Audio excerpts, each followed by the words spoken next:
वेद शब्द विद धातु से बना है, जिसका अर्थ है ज्ञान, विचार, सत्ता। और सटीक अर्थ जो वेद के सेंस में लिया जाता है वो ज्ञान का ही दूसरा नाम वेद है। यानी वेद मतलब ज्ञान। अब कहा गया है वैदिक साहित्य में वेद को अपौरुषेय कहा गया है। अगर आ जाए अपौरुषेय किसको कहा गया है, तो वेद को कहा गया है, ये ध्यान रखेंगे। अपौरुषेय मतलब जिनकी रचना इंसानों ने नहीं की है बल्कि भगवान ने की है। एक तो पौरुषेय हो गया जिसकी रचना पुरुष के द्वारा हो, एक अपौरुषेय हो गया जिसकी रचना इंसानों के द्वारा नहीं हुई है, वो स्वतः प्रकट है। जैसे सृष्टि की उत्पत्ति हुई और उसके साथ साथ ही वेद प्रकट हुए, ऋषि मुनियों ने वेद के मंत्रों को साक्षात किया, उसी से वेद को संकलित किया। यानी ऋषियों के द्वारा अनुभूत ज्ञान वेदों में सुरक्षित है। बहुत सिंपल और साधारण शब्दों में यही हम कहते हैं। वेदों को अपौरुषेय, श्रुति और नित्य कहा गया है। तो जब श्रुति शब्द का इस्तेमाल आए, अपौरुषेय तो हम लोगों ने देख लिया, श्रुति शब्द जब आए तो ये मान लेंगे कि श्रुति वेद को ही कहा गया है। और श्रुति प्रस्थान शब्द एक आया था। श्रुति प्रस्थान में कौन सा आता है, एक रिवीजन के लिए यहाँ पर एक बीच में शब्द आ गया तो ध्यान रखते हैं, बताइए श्रुति प्रस्थान में कौन आता है? उपनिषद। उपनिषद उपनिषद। क्यों आता है ये भी कल उस पर चर्चा हो गई थी। वेदों पर आधारित। हाँ, अब वेद के संकलन कर्ता कौन है? संकलन करता है, ध्यान रखिएगा, वेद के संकलन करता शब्द इस्तेमाल है। कृष्ण द्वैपायन वेद व्यास। वेद हम लोग जानते हैं चार हैं, ऋग्वेद, यजुर्वेद, सामवेद और अथर्ववेद। ऋग्वेद, यजुर्वेद, सामवेद को वेद त्रय कहा जाता है और अथर्ववेद को वेद त्रय से अलग रखा जाता है। एग्जाम में कई बार आ जाता है इनमें से वेद त्रय में कौन शामिल नहीं है, जैसा कि क्वेश्चन आपके स्क्रीन पर है, इनमें से वेद त्रय में कौन शामिल नहीं है। ऋग्वेद, यजुर्वेद, सामवेद, अथर्ववेद। तो अथर्ववेद वेद त्रय में शामिल नहीं है। अथर्वा ऋषि ने जिन मंत्रों को साक्षात किया उनको अथर्ववेद में रखा गया। अब वेद के 6 अंग बताए गए हैं, हो सकता है कि एग्जाम में पूछ दे। और मुंडक उपनिषद हम लोगों ने पढ़ा हुआ है, उसमें भी इस चीज की चर्चा है कि वेद के 6 अंग हैं। यहाँ जानबूझ करके मुंडक उपनिषद लिख दिया गया है ताकि एक बार रिकॉल हो जाए कि मुंडक उपनिषद में हम लोगों ने ये चीज पढ़ा हुआ था। कौन से 6 अंग हैं वेद के? शिक्षा, कल्प, व्याकरण, निरुक्त, छंद और ज्योतिष। फिर से देखेंगे, शिक्षा, कल्प, व्याकरण, निरुक्त, छंद और ज्योतिष, ये 6 अंग हैं। इसको हम लोगों ने मुंडक उपनिषद के दौरान पढ़ा था, लेकिन फिर से एक बार देख लेते हैं। शिक्षा, इसको नाक कहा गया है वेद का। अगर आ जाए एग्जाम में कि वेद का नाक किसे कहा गया है, तो शिक्षा को कहा गया है। तो शिक्षा क्या है? वेदों का पाठ यानी उसके यथार्थ उच्चारण की विधि का उपदेश शिक्षा है। कल्प, कल्प को हाथ कहा गया है वेदों का। कल्प में क्या है? कहते हैं जिसमें यज्ञ आदि की विधि बताई गई है उसे कल्प कहते हैं। उसके बाद है व्याकरण। व्याकरण को मुख कहा गया है वेद का। शब्द आदि के अर्थ, उसके प्रयोग के जो नियम हैं वो व्याकरण है। निरुक्त, तो कहते हैं निरुक्त को वेद का कान कहा गया है। वैदिक शब्दों का जो कोश है यानी डिक्शनरी है, जिसमें पर्यायवाची शब्द भी बताए गए हैं, वो निरुक्त हैं। ये बहुत शॉर्ट में बता रहे हैं। छंद, छंद को कहा गया है वेद का पैर है। वैदिक छंदों की रचना का ज्ञान छंद है। ज्योतिष को आंख कहा गया है, इसीलिए ज्योतिष जो विद्या जानते हैं वो कहते हैं कि हमारे पास वो ज्ञान है जिसे वेद की आंख कही जाती है। तो ज्योतिष में क्या है? ग्रह और नक्षत्रों की स्थिति, गति और हमारे जीवन पर उसका क्या प्रभाव पड़ता है, वो ज्योतिष विज्ञान में आता है। उसके बाद एक जो इम्पोर्टेंट मुझे लगा और बड़ा अच्छा भी लगा, सुक्त क्या होता है। तो सुक्त के बारे में थोड़ा सा और देख लेते हैं, क्योंकि इससे संबंधित चीजें कई बार हम लोगों ने पढ़ी हुई है, उपनिषद में भी आया हुआ है इसका जिक्र। कहते हैं वेद मंत्रों के समूह को सुक्त कहा जाता है। ठीक है, अब लोग अपनी अलग अलग कामनाओं की पूर्ति के लिए इन सुक्तों में वर्णित देवताओं की प्रार्थना करके उसे पूर्ण करते हैं। यानी कि अगर हमें कोई खास चीज प्राप्त करना है तो हम क्या करते हैं कि खास देवता की पूजा करते हैं, उस देवता के लिए जो चर्चा, जो मंत्र दिया गया है सुक्तों में वर्णित जो है कि उन देवताओं की कैसे प्रार्थना करना है, क्या उच्चारण करना है, तो हम इस तरह से सुक्तों का अपने जीवन में व्यवहार करते हैं, पंडितों के द्वारा, विद्वानों के द्वारा। अब इन सुक्तों में क्या है, वैदिक मंत्र निहित है। प्रत्येक सुक्त के ऋषि हैं, देवता हैं, छंद और विनियोग है। अब ऋषि क्या है, देवता क्या है, छंद क्या है, विनियोग क्या है।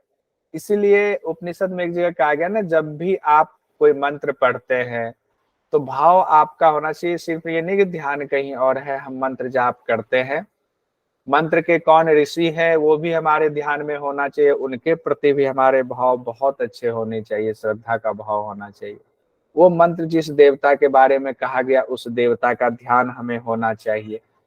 उसका उच्चारण कैसे करना है मंत्र का, उसका ज्ञान होना चाहिए, और किस उद्देश्य से किया जाता है ये भी हमें जो है उद्देश्य तो पता होता ही, तभी हम करते हैं।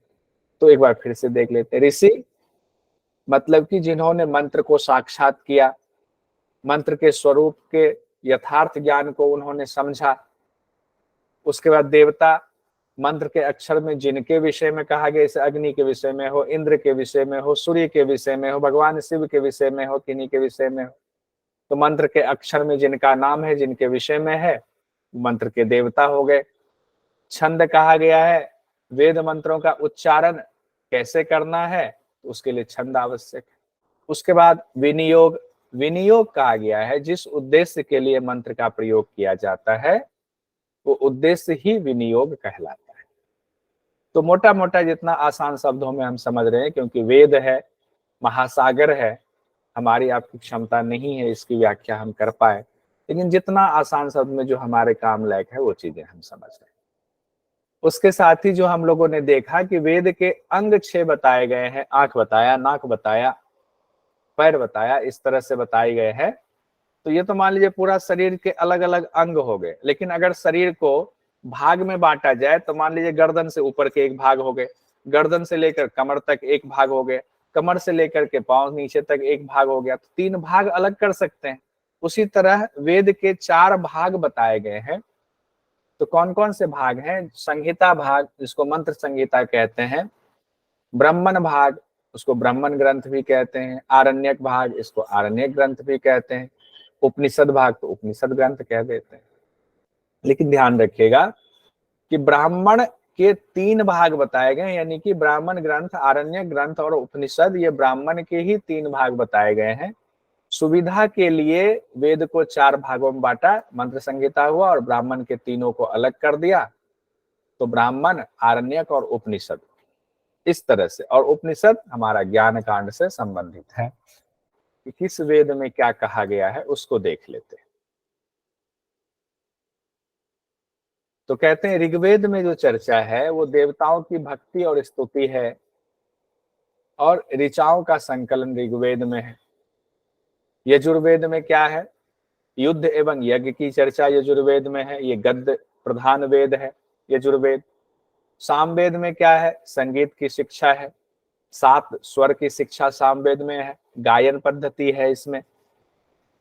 अथर्ववेद में क्या है, इसमें विज्ञान की चर्चा है, कुछ जादू टोना भी कहते हैं कि अथर्ववेद में बताया गया है कि युद्ध कला का ज्ञान किस वेद से लिया गया है, यजुर्वेद से लिया गया है। संगीत की शिक्षा किस वेद से संबंधित है, तो सामवेद से संबंधित है। गायत्री मंत्र किस वेद से लिया गया है, ऋग्वेद से लिया गया है। विज्ञान की चर्चा किस वेद में है, अथर्ववेद में है।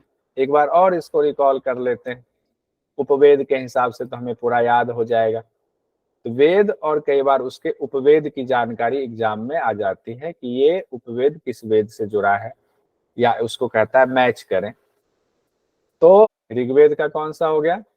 आयुर्वेद। आयुर्वेद। यजुर्वेद का हो गया धनुर्विद्या, जिसमें युद्ध कला है, तो धनुर्वेद से हो गया। सामवेद गंधर्व वाला हो गया, गंधर्व वेद इसके उपवेद हो गए, गायन वगैरह इसमें है। अथर्ववेद कहा गया है, शिल्प वेद भी इसको कहते हैं, अर्थवेद भी कहते हैं। तो एक बार फिर से देख लेते हैं। वेद, ऋग्वेद के उपवेद आयुर्वेद, यजुर्वेद के उपवेद धनुर्वेद, सामवेद के उपवेद गंधर्व वेद, और अथर्ववेद के उपवेद शिल्प वेद या अर्थवेद। वेद हो गया ऋग्वेद, इसके जो गाने वाले हुए उनको कहते हैं होत्री, जो पाठ करते हैं अगर कह लें होत्री कहा जाता है। यजुर्वेद का पाठ करेंगे उसको अधर्व्यू कहा जाता है। सामवेद का गायन करते हैं उनको उद्गाता कहा जाता है। अथर्ववेद वाले को ब्रह्मा कहा जाता है। तो ध्यान रखेंगे एक बार फिर से, ऋग्वेद होत्री, यजुर्वेद अधर्व्यो, सामवेद उद्गाथा, अथर्ववेद ब्रह्मा। उसके बाद आते हैं उपवेद। हम लोगों ने देख लिया ऋग्वेद का आयुर्वेद, यजुर्वेद का धनुर्वेद, सामवेद का गंधर्ववेद, अथर्ववेद का शिल्पवेद। ऋग्वेद का उपवेद आयुर्वेद है और आयुर्वेद के रचयिता कौन है? प्रजापति। तो एक क्वेश्चन आपका यहाँ से हो गया। यजुर्वेद के उपवेद धनुर्वेद हैं और धनुर्वेद के रचयिता कौन हुए? विश्वामित्र। सामवेद के उपवेद गंधर्व वेद और गंधर्व वेद के रचयिता कौन है? नारद भगवान, नारद मुनि। अथर्ववेद के उपवेद शिल्पवेद और शिल्पवेद के रचयिता विश्वकर्मा भगवान। तो आयुर्वेद, धनुर्वेद, गंधर्ववेद, शिल्पवेद, प्रजापति, विश्वामित्र, नारद और विश्वकर्मा। तो इसको आसान है याद करना, कोई दिक्कत नहीं। विश्वामित्र थे तो आप समझ लीजिए विश्वामित्र क्या थे? बहुत बड़े योद्धा थे, बाद में जो है वो ऋषि बन गए, राजा थे पहले। तो धनुर्वेद से ऐसे हम जोड़ लेंगे। नारद मुनि है तो नारद मुनि क्या करते हैं? गायन करते रहते हैं। गंधर्ववेद तो सामवेद से जोड़ लेंगे। विश्वकर्मा है, शिल्प वेद है, तो किस वेद से जुड़ गए? अथर्ववेद से जुड़ गए। तो ये चारों चीजें एक साथ आ गए, तो अब कहीं से किसी का भी कनेक्शन हो तो आसान है हमारे लिए जोड़ना, कोई दिक्कत नहीं। अब एक एक करके देख लेते हैं। ऋग्वेद के बारे में थोड़ी सी जानकारी देख लेते हैं। ऋग्वेद में कहा गया है कि ऋग्वेद की भाषा संस्कृत और लिपि ब्राह्मी है। तो ब्राह्मी लिपि में ऋग्वेद लिखी गई है। ऋग्वेद में 10 मंडल हैं, इसमें देवताओं की स्तुति की गई है और इंद्र को जो है इंद्र की बहुत प्रधानता से इसमें पूरे ऋग्वेद में व्याख्या की गई है। हर मंडल में एक एक ऋषि संबंधित है। पूरे ऋग्वेद में 1017 सूक्त है, ध्यान रखिएगा। ऋग्वेद में कितने सूत्र हैं? सूक्त हैं तो 1017 सूक्त हैं, लेकिन 11 बालखिल्य सूक्त भी हैं। तो टोटल तो 1028 हो गए, लेकिन 1017 इसीलिए कहा जाता है सूक्त क्योंकि बालखिल्य जो सूक्त है ना, उसको माना जाता है कि ऋग्वेद की जो मुख्य धारा है उससे वो मैच नहीं करता है, उससे थोड़ा सा वो अलग है। इसीलिए स्वाध्याय के समय इन खिल सूक्तों को छोड़कर पढ़ने की परंपरा रही है। तो इसको बताना जरूरी था। इस बात को लेकर कंफ्यूजन होती है कि 1017 माने कि 1028 माने, इसीलिए हमने इसको ऐड कर दिया कि ये हमारा कंफ्यूजन क्लियर हो जाए। कुल 1028 है।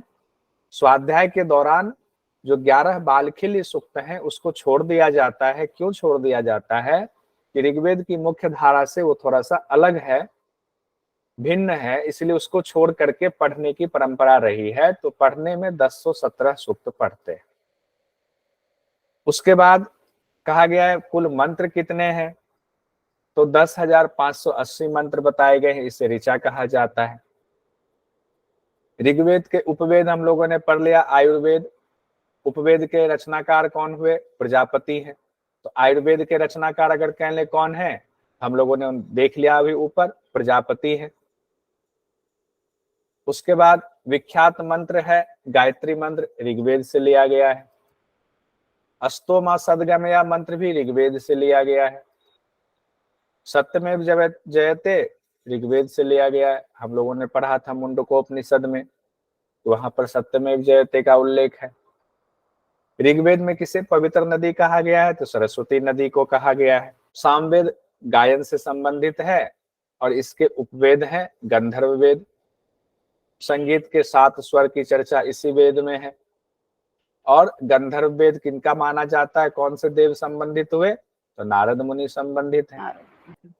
सामवेद के मंत्रों का प्रयोग यज्ञ में देवताओं के आह्वान के लिए गायन के साथ किया जाता है, प्रशंसा के साथ किया जाता है, उचित स्वर में। और कौन गायन करने वाला क्या कहलाता है? उद्गाता कहलाता है। उद्गाता पूरा गायन करते हैं।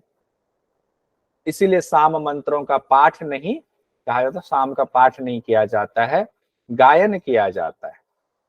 सामवेद की कहते हैं कि 1000 शाखाएं थी, लेकिन अब 3-4 शाखाएं ही इसकी उपलब्ध हैं सामवेद की।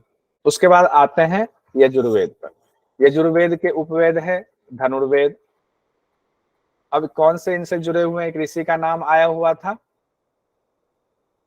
धनुर्वेद में? विश्वामित्र का। बहुत सुंदर, विश्वामित्र का। यजुर्वेद की 2 परंपराएं रही है और हम लोगों ने इसको बहुत याद किया हुआ है जब हम लोग उपनिषद पढ़ रहे थे तब। शुक्ल यजुर्वेद, कृष्ण यजुर्वेद। तो मान लेते हैं यजुर्वेद की जो है ना 2 भाग हो गए, कृष्ण यजुर्वेद वाला, शुक्ल यजुर्वेद वाला। अब मन में कई बार सवाल आता है, ये कृष्ण यजुर्वेद क्या है, ये शुक्ल यजुर्वेद क्या है, क्यों इसमें जो है 2 भाग माने जाते हैं? तो इसकी कहानी भी है, छोटा सा यहाँ देख लेते हैं, फिर वो दूसरा भाग भी देख लेते हैं।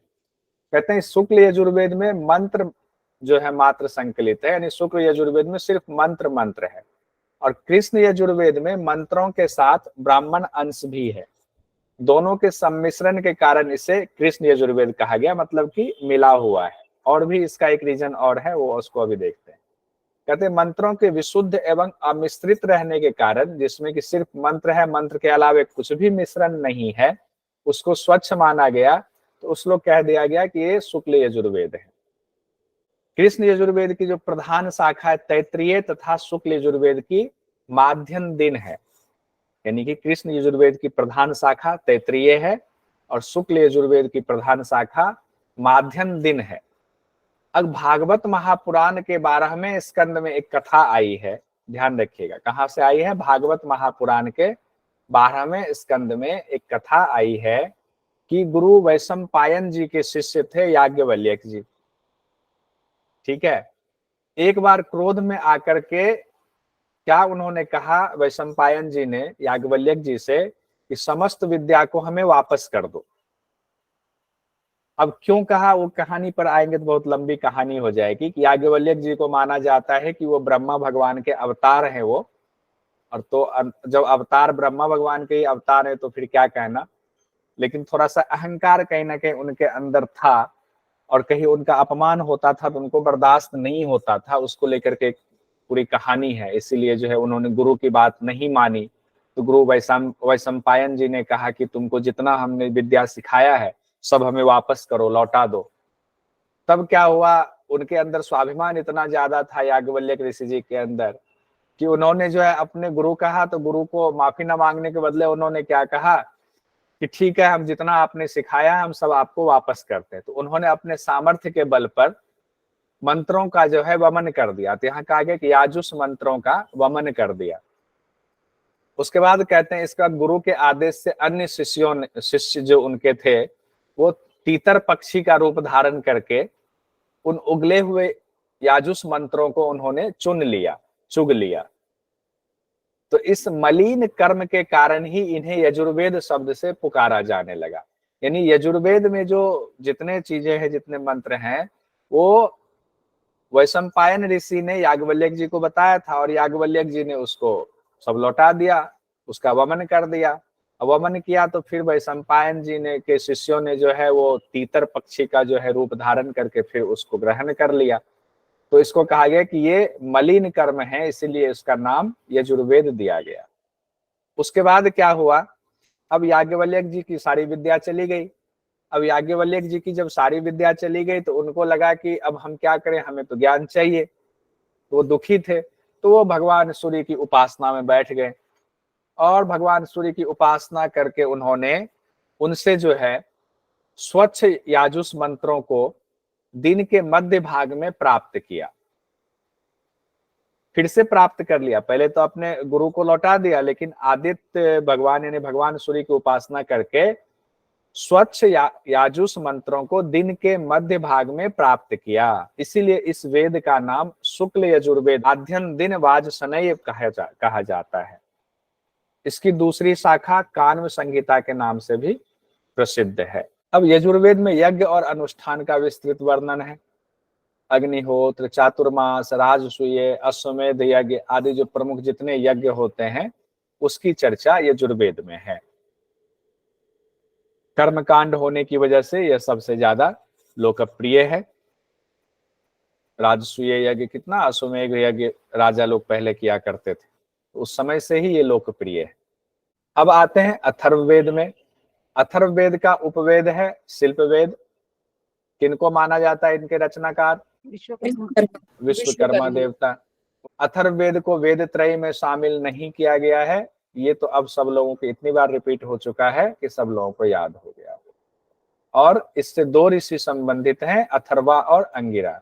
मेन नाम अथर्वा ऋषि का आता है, तो अथर्वा ऋषि, अथर्ववेद, अथर्वा ऋषि ऐसे करके हम लोग जोड़ लेंगे।